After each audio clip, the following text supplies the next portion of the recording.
हाय ସାଙ୍ଗମାନେ ଦେଖନ୍ତୁ ଷ୍ଟେସନ ଭିତରେ ୱେଟିଂ ହଲ୍ରେ ପହଞ୍ଚିଗଲୁ। ୱେଟିଂ ହଲ୍ ବହୁତ ଭିଡ଼ ଥିଲା, ସିଟ୍ ମିଳୁନଥିଲା। ତାପରେ ଆମେ ମଗାଇ ଦେଇଥିଲି ସ୍ୟାଣ୍ଡୱିଚ୍ ଖାଇକି ଟ୍ରେନ୍ ଆସିଯାଇଥିଲା। ଟ୍ରେନ୍ରେ ବସିଗଲୁ।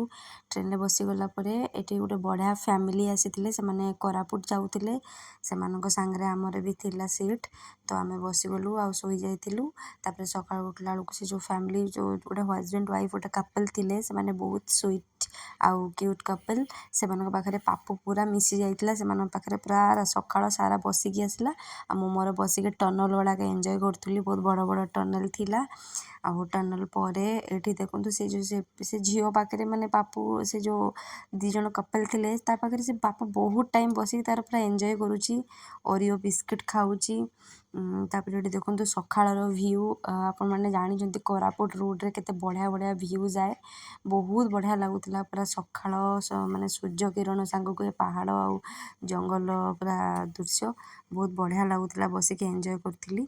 କଅଁଳ କଅଁଳ ଖରା ପୁରା ବଢ଼ିଆ ଲାଗୁଥିଲା। ତାପରେ ଦେଖନ୍ତୁ ପାପୁ ସେମାନଙ୍କ ସାଙ୍ଗରେ ବସିକି କେମିତି ପୁରା ଏନ୍ଜୟ କରୁଛି, ତାଙ୍କ ସାଙ୍ଗରେ ଓରିଓ ବିସ୍କିଟ୍ ଖାଉଛି। ଆଉ ସେ ଫ୍ୟାମିଲି ଏତେ ବଢ଼ିଆ ଫ୍ୟାମିଲି, ସେମାନଙ୍କ ପାଖରେ 3ଟା ଛୁଆ ଥାଇକି ବି ସେମାନେ ପାପୁ କେତେ ଗେଲ କରୁଛନ୍ତି।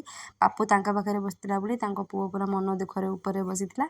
ତାପରେ ଏଠୁ ତା ପାପା ୟାକୁ ଛାଡ଼ି ଦେଇକି ତାଙ୍କ ପାପା ମମିର ତାଙ୍କର ଥିଲା ରୋମାନ୍ସ। ତାପରେ ପୁଅ ତାର ଏଠି ତା ପୁଅ ମୁଁ ତା ସାଙ୍ଗରେ ବହୁତ ଗପୁଥିଲି, ତ ନାଁ କ'ଣ, ତୁ କେଉଁ ସ୍କୁଲରେ ପଢ଼ୁଛୁ। ବହୁତ ଆଜିକାଲିକା ଛୁଆ ବହୁତ ବଦମାସ, ଯାହା ହଉ। ତାପରେ ଓହ୍ଲେଇ ସାରିଲା ପରେ ଆମେ ଜଗଦଲପୁରରେ ଷ୍ଟେସନରେ ଅଟୋରେ ଯାଉଥିଲୁ। ଗଲାବେଳକୁ ଦେଖନ୍ତୁ ଏଠି ରାଲି ଯାଉଥିଲା ଆମର, ଆଜି ରାମନବମୀ ସମସ୍ତେ ଜାଣିଛନ୍ତି, ତ କେତେ ବଡ଼ ଦିନ, ତ ରାମନବମୀର ରାଲି ଯାଉଥିଲା। ଆମେ ଜଷ୍ଟ ଭିଡ଼ିଓ ଟିକେ ମୁଁ କରିଦେଉଥିଲି। ଆଉ ଆଜି ଏତେ ବଡ଼ ଦିନରେ ମୁଁ ଆସିକି ପହଞ୍ଚିଲି। ମୁଁ ଥିଲେ ମନ୍ଦିର ଯାଇଥାନ୍ତି। ତାପରେ ଆମେ ପହଞ୍ଚିଗଲୁ ଟାଉନସିପ୍, ମାନେ NMDCର ଟାଉନସିପ୍। ଆଉ ଏଠି ବହୁତ ହି ଷ୍ଟ୍ରିକ୍ଟ, ମାନେ ସିକ୍ୟୁରିଟି ଗାର୍ଡ଼ ପୁରା, ତୁମକୁ ନ ପଚାରିଲେ ରୁମ୍ ନମ୍ବର ଇଏ ସିଏ ଅନ୍ୟ ବାହାର ଲୋକକୁ ଆଲାଉ କରାଯାଏନି।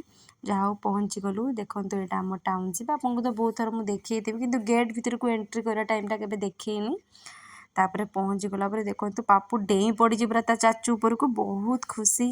ତାପରେ ଏଠି ଦେଖନ୍ତୁ ଆକ୍ୱାରିୟମ୍ ଆସିଥିଲା, ମୁଁ ଦେଖୁଥିଲି ଘର ଦ୍ୱାର କେତେ ଏମିତି ଅଛି, ଯାହା ହଉ ଠିକ୍ ଠାକ୍ ଥିଲା।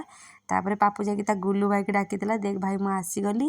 ସୌମ୍ୟ ବନେଇଥିଲେ ଦହି ପଖାଳ ବାଇଗଣ ଭଜା, ସବୁ ଆମେ ଖାଇ ଦେଇକି ଶୋଇପଡ଼ିଥିଲୁ।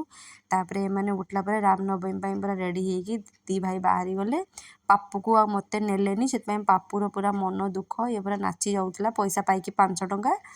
ଆଉ ତାପରେ ପାପୁ ଭାବୁଥିଲା କି ସିଏ ତାକୁ ନେବେ, ବଟ୍ ତାକୁ ନେଲେନି ବୋଲି ତା ମନ ଭାରି ଦୁଃଖ। ତାପରେ ମୁଁ ତାକୁ ଧରିକି ଚାଲିଗଲି ପରିବା ପାଇଁ, ପରିବା କିଛି ବି ନଥିଲା।